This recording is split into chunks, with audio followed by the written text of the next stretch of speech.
An issue on the primary ballot in May is aimed at reducing carbon emissions, but it too comes at a price.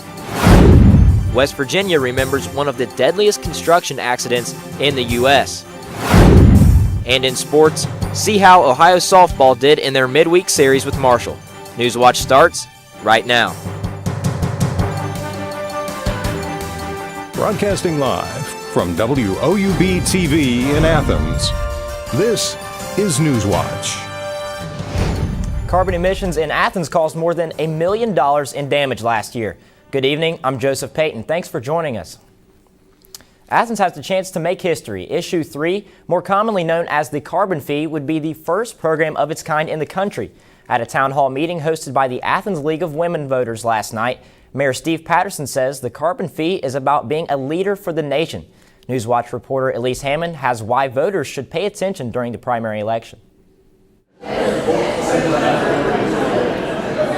$1.60. That's about what the carbon fee would cost Athens residents each month. My cup of coffee is costing more on a single day than this would cost per month. The program, introduced by the Southeast Ohio Public Energy Council, would create a fund that would add solar panels to public buildings. Mayor Steve Patterson says by saving on the city's utility bill, more money would be available for other projects such as a full renovation of Arts West. It allows the city to start thinking about what we can do with that otherwise budgeted electric bill and utilizing that money in other ways. If the issue passes, residents would have an option of opting out of the program. City Council President Chris Nisley says the program follows Athens' commitment to sustainability. We were also the first community in the state of Ohio to have curbside recycling. And the city of Athens has a few goals that they think solar panels like these will help them achieve.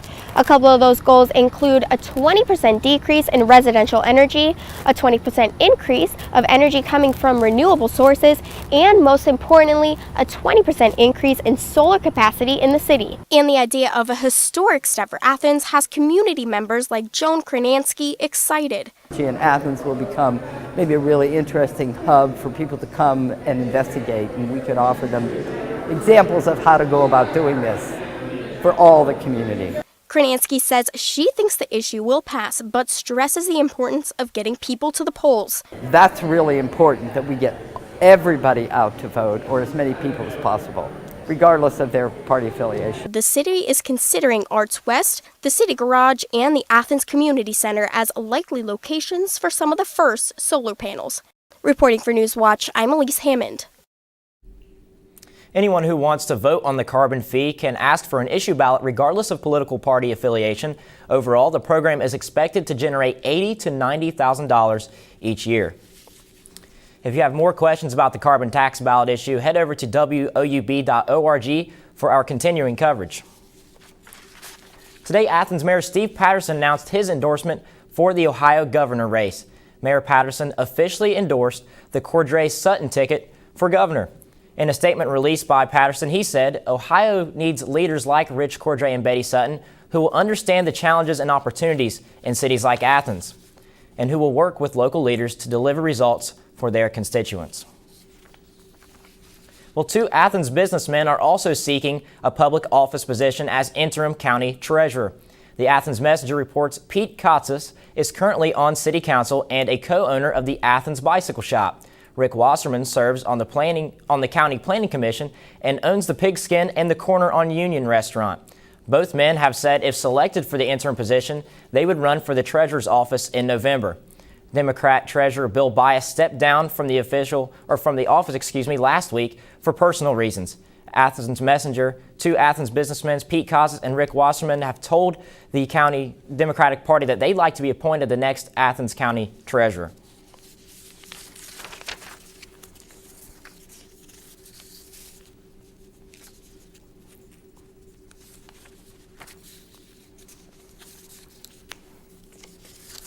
Well, a Nelsonville man will not be going to jail. Instead, the Athens Messenger reports his attempted solicitation charges will land him a seat in John School.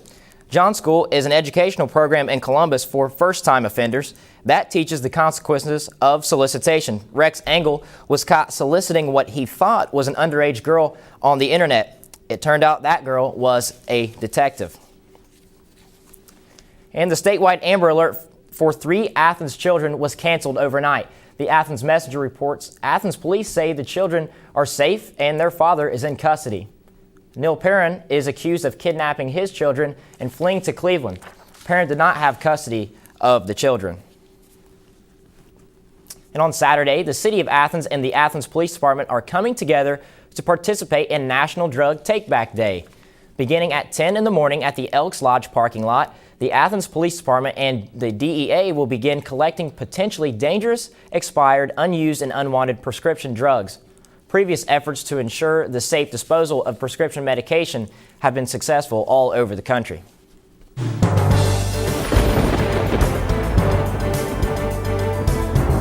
Welcome to the Newswatch Weather Center. I'm forecaster Grant Denman. What a beautiful day we had out there today as we are finally getting to the weather that we've been hoping for the last 4 or 5 weeks. Currently, our temperatures are sitting at 66 degrees. It's mild with mostly sunny skies with the east wind from 0 to 5 miles per hour. So it's just absolutely beautiful out there. And as we look at the region right now, 62 degrees in New Lexington is our cold spot. 68 degrees is our warm spot down in Ironton along the Ohio River. But the weather is just perfect, and that's going to continue throughout the rest of the evening. 63 at 8 p.m., 60 degrees by 9 p.m., and 57 by 10 p.m., increasing clouds, so the temperatures will stay mild through the rest of the evening.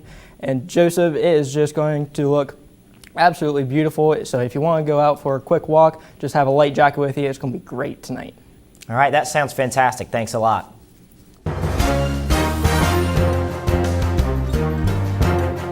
"40 years later, we remember the tragedy that took place at Willow Island, West Virginia. On April 27, 1978, a second cooling tower was being constructed at Pleasance Power Plant. The History Channel that has recreated this, showing when the newly built concrete wall gave way. 51 people died during this tragic incident. 16 of the 51 killed were residents of Pleasance County, and 2 lived in the neighboring Newport. This incident falls into the list of one of the deadliest construction accidents in the U.S. Tomorrow, a memorial is planned in remembrance of the Willow Island disaster. Vietnam veterans will now have a permanent memorial in central Kentucky. A replica of the Vietnam Memorial Wall will be dedicated this weekend at the Elizabethtown Nature Park. It is an 80% scale version of the memorial in Washington. The project costs about $600,000. The Veterans Tribute Group is finishing the site this week by adding a POW monument and installing sod. A former Cleveland City Councilman has been indicted on 26 misdemeanor charges. Joe Simperman said yesterday that he accepts full responsibility and is not contesting the charges against him. According to Cleveland.com, his charges relate to votes between 2002 and 2015 that directed city money to a nonprofit company that employed his wife. Despite the charges, Cleveland Mayor Frank Jackson released a statement in support of Simperman. His arraignment is set for Friday. Well, the head of the EPA spent the morning defending decisions that have been landing him in the spotlight. That story coming up. Plus, emotions run high as a verdict is finally reached in the Cosby trial. We'll have the details when Newswatch returns. We are here for the same reason, although I suspect we hope for different results. You know what they say, yeah, the wicked get no rest. I do not admire you for this. Looking at my heart, any place, It's always sex, isn't it? got so much to lose. Love. For judgment. We are not amused. God. Trouble on my left, trouble on my right. I've been facing trouble on my side. This is how you'll be a man. My sweet love, won't you put me through? Are you becoming squeamish? Oh, God, your mother's here. The lesbians. They're getting married. You're having a great time. God, don't let me lose Yes. my mind.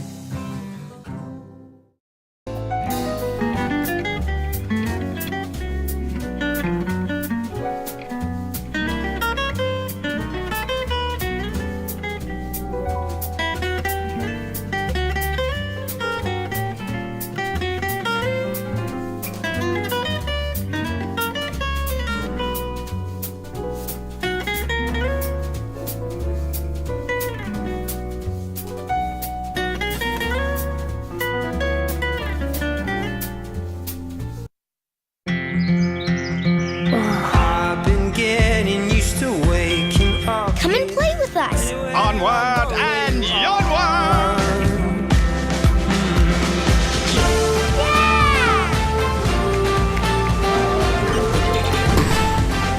Good ideas open up a whole new world of possibilities. The more you know about history, the more you know about yourself. The sky is the limit. Where I go, there you are.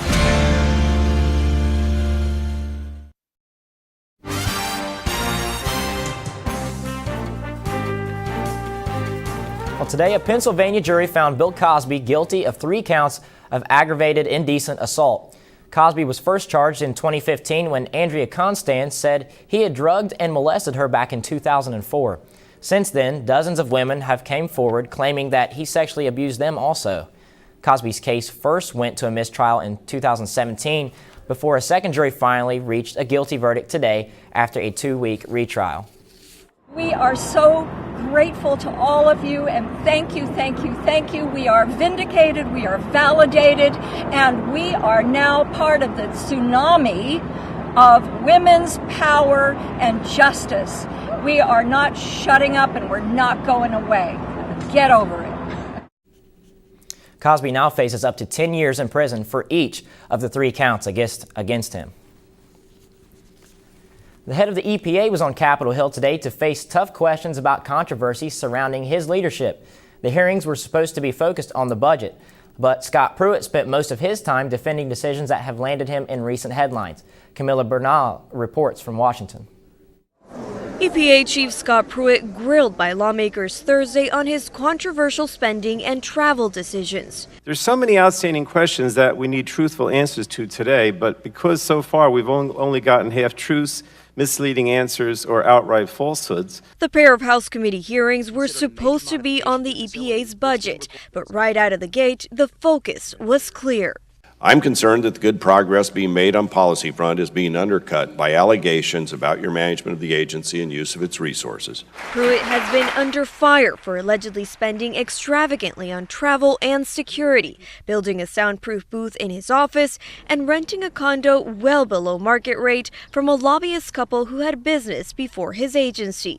In his opening remarks, Pruitt pushed back on recent media coverage. Much of what has been targeted towards me and my team has been half-truths or at best stories that have been so twisted that they do not resemble reality. Pruitt was pressed on allegations that he circumvented established procedures to grant raises for 2 top staffers who also worked for him when he was Attorney General of Oklahoma, an issue that the EPA's Inspector General is also investigating.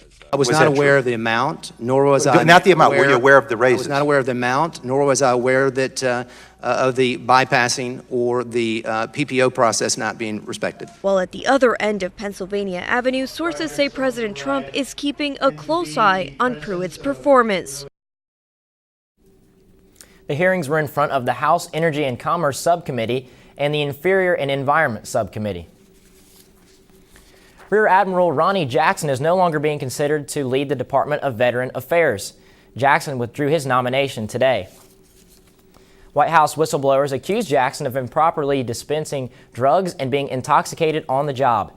Jackson is also accused of handing out prescription drugs and being intoxicated on multiple on-duty overseas trips. Jackson is denying all allegations against him. These are 23 people who serve this country in uniform. Some still are some are active duty, some are veterans. They have spoken out. The stories are corroborated over and over again. Jackson says he was motivated to withdraw because the allegations have, quote, become a distraction for the White House. Jackson will remain in his role as the president's doctor for now. The State Department has a new leader. The Senate approved Mike Pompeo's nomination as the next Secretary of State today. He takes the position at a time when several high-stakes negotiations are underway around the globe. Pompeo is expected to travel to Brussels for the NATO Foreign Ministerial on Friday. It will be his first official trip as Secretary of State. And U.S. Senator Rob Portman voted to confirm Mike Pompeo for Secretary of State. Earlier today, Portman released a statement following voting that said, "We must have someone in place to advance America's interests at the world stage. Mike Pompeo is eminently qualified to fill this role." Portman had previously supported Pompeo's nomination in remarks given on the Senate floor on Tuesday. In the midst of the Supreme Court battle over President Trump's travel ban, some international students at Ohio University are worried about going home for the summer break. We have a chance of rain in the forecast. Spring conditions are going to continue and a big warm-up is on the way. That's coming up next on Newswatch, but first, here's a look at stocks of local interest.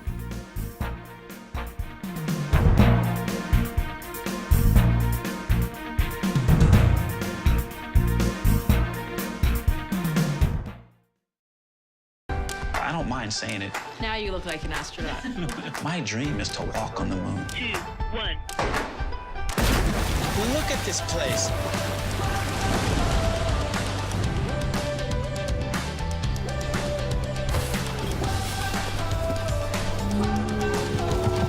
It's a crazy design. It's nearly impossible. What is the next step toward furthering our presence in the cosmos? That was something. Oh, this is incredible.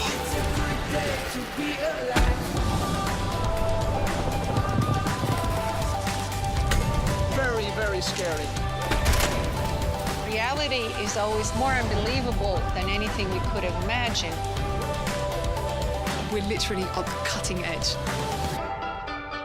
Unreal.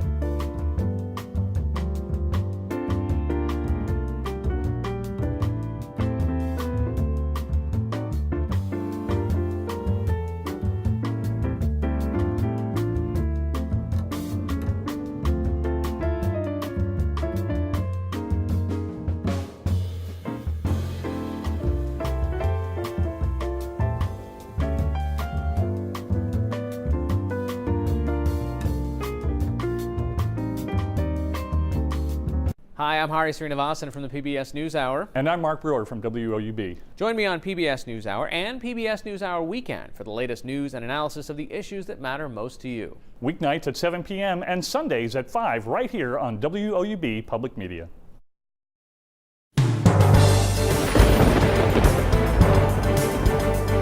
Welcome back to the Newswatch Weather Center. What a beautiful day we had out there today. Picture perfect here in Southeast Ohio. Currently we're sitting at 66 degrees, mild conditions, mostly sunny with that east wind at 0 to 5 miles per hour. And we look at our temperatures for today, 67, right on par with our average. But our record high was 90, set back in 2009, not too long ago. And then our low for today was a chilly 38, and we did warm up quite nicely. But that sunrise and sunset, those days are getting longer with the sunset now at 8:15 o'clock tonight. And our temperatures across the region, 62 in New Lex, 63 in Newark, 63 in Cambridge, and 68 down here in Ironton. Overall, mix of sun and clouds across the whole entire region, which is going to be quite nice as we go through the rest of the evening. 63 degrees by 8 o'clock tonight, midnight 52, and then by 4 a.m. 49. We're going to see an increase in clouds as we have a storm system that's going to approach the southeastern part of our region to give us those clouds. But as we look at temperatures tonight, 45 in New Lex, 48 degrees in Ripley, 45 in Marietta, and 45 degrees in New Martinsville. Those are the areas that could possibly see a little bit of rain as the system passes through. And here's that system. It's going to pass on the eastern side of the Appalachian Mountains, and that high pressure is going to move out of the area. And then we have this cold front that is going to move through tomorrow, and that could bring some spotty showers to our region as this storm system pushes off to our east and northeast. So we could have some spotty showers late in the day tomorrow. And as we look at the morning temperatures, 47 degrees, a little chilly, so the kids might need that jacket. But it's going to be mostly cloudy, northwest wind from 0 to 5 miles per hour. So that would be nice, not going to have to worry about any wind chill. And as we look at the day planner for tomorrow, 47 degrees in the early morning, and we're going to warm up to 68 degrees, just shy of 70 degrees, which is going to be completely different than where we have been for the last 4 or 5 weeks. But once again, the spotty showers will increase as we get closer to the end of the day. And then 70 degrees Ripley, 72 in Ironton, 67 in Cambridge, and 66 in New Martinsville. And as we look at our 7-day forecast, 59 degrees on Saturday, so we do cool down with that storm system and cold front, but we warm up quite nicely by the middle part of next week. 69 on Monday, 79 on Tuesday, 81 both Wednesday and Thursday, and by the end of next week, as we get close to graduation here at Ohio University, there might be a chance of rain, but hopefully that changes. So Joseph, hopefully that rain stays far enough out, but we'll have to keep watching that later next week. Absolutely. Definitely looking forward to the high temperatures.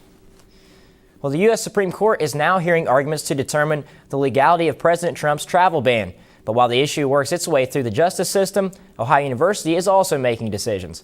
Last year, the university housed 18 students who feared not being able to return to campus after summer break because of the travel ban. That opportunity will not be available this year, according to the Vice President of Student Affairs, Jason Pina.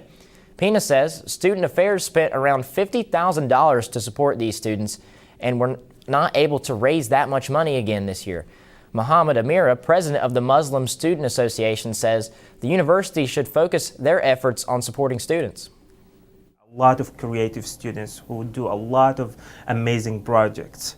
So these students should be number one priority of the university, and the students should feel about that. Student Affairs says it's helping students impacted by this change by helping them apply for campus jobs and find other on-campus living options. Now let's go over to Connor with sports. Good evening, everyone. I'm Connor Mills. An Ohio baseball player took home some hardware. Stay tuned to find out who. Also, the Ohio softball team took on Marshall in a midweek series. We'll bring you the highlights. Stay tuned to WOUB. Here's a look at what's coming up tonight on your public television station.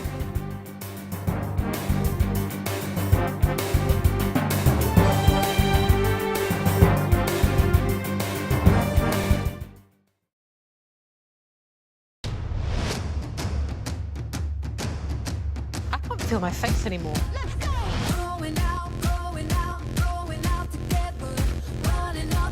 You're doing good. You're just a little slow.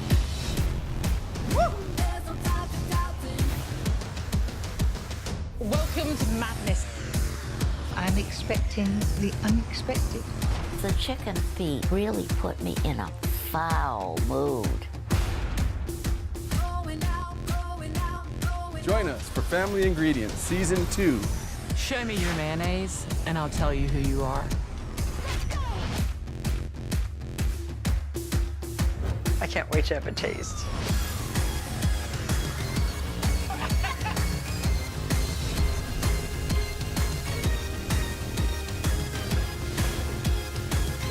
Now that's crispy.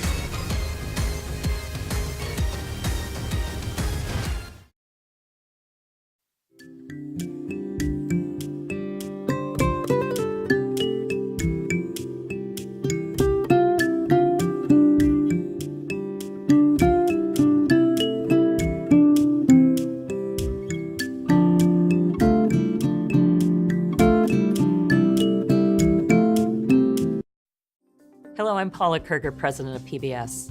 I'd like to tell you about a terrific new membership benefit called PBS Passport. With a qualifying donation, Passport brings more than 1,000 hours of great PBS and local programming to your computer, phone, or digital media player. You can catch up on shows you may have missed or revisit some of your favorites. The best part is that you can watch whenever you want. When you make your qualifying donation, you'll help to make all of the programs you love on this station possible, so don't delay. I know that you're going to love PBS Passport, so please make that donation right now, and thank you for your support.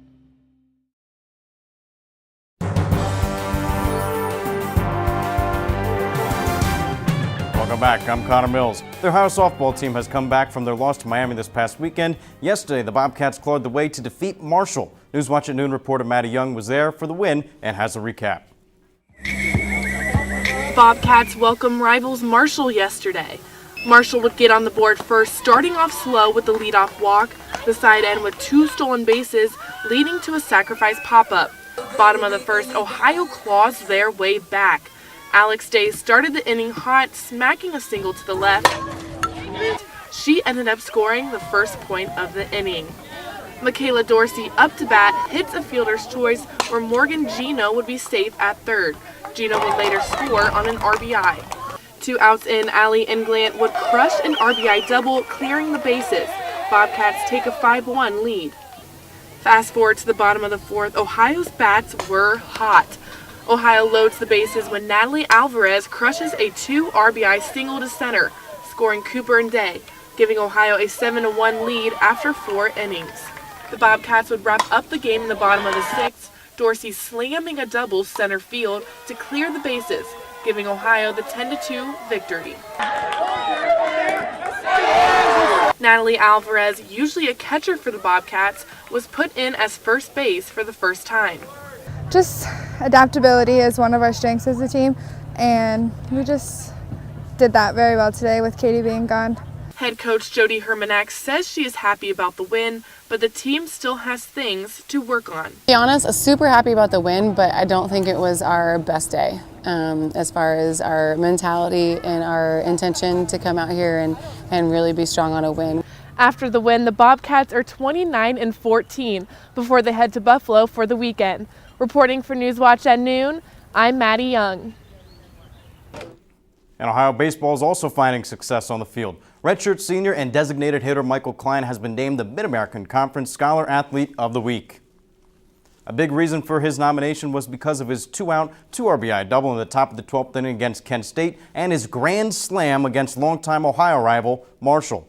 Over the last 5 games, he finished with a .579 slugging percentage, a team-high 8 runs, and ranked 3rd on the team with 5 hits. Stop me if you heard this before. LeBron James comes up clutch in the playoffs.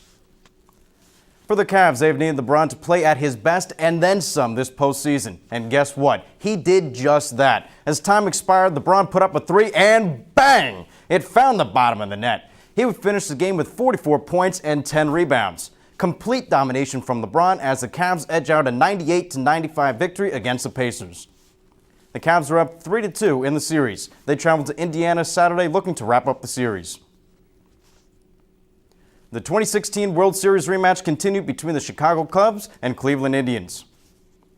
The Cubs took Game 1 of the series, and the Indians were determined to get Game 2. Trevor Bauer went 7 innings to give the game, only gave up 1 run, the only run the Cubs scored. Cleveland's bats fared much better, scoring 4 runs. The final was 4-1 Cleveland. I'm Connor Mills, and that's it for sports. Back to you, Joseph. All right, thanks a lot, Connor. One last dance with a beautiful woman. That's the dying wish of 92-year-old Paula Saunier of Hattiesburg, Mississippi. So the women of Phi Mu sorority at the University of Southern Mississippi held a dance for the veteran. One by one, they held Saunier's hand, dancing, singing, and taking photos. Saunier's family says the kind gesture highlights the importance of respect for veterans. Now Grant has your final look at weather. We got a great night on tap as we are sitting at 63 degrees by the time we go to 8 p.m., 52 by midnight, 4 a.m., 49 degrees. So right now we have a mix of sun and clouds, but that will gradually increase to a little bit of an overcast sky as we go towards the early morning hours.